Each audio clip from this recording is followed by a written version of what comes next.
అందరికీ నమస్కారం. నా పేరు హర్షవర్ధన్. నేను 4వ తరగతి చదువుతున్నాను.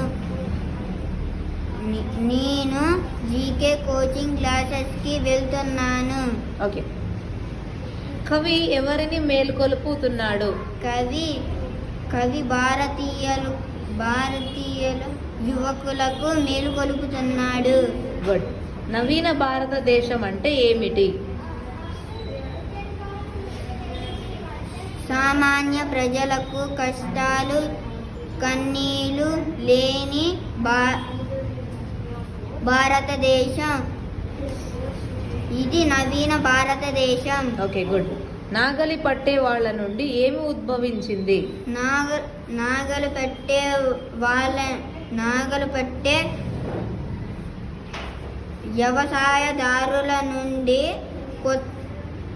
కొత్త భారతదేశం ఉద్భవించింది. ధన్యవాదములు.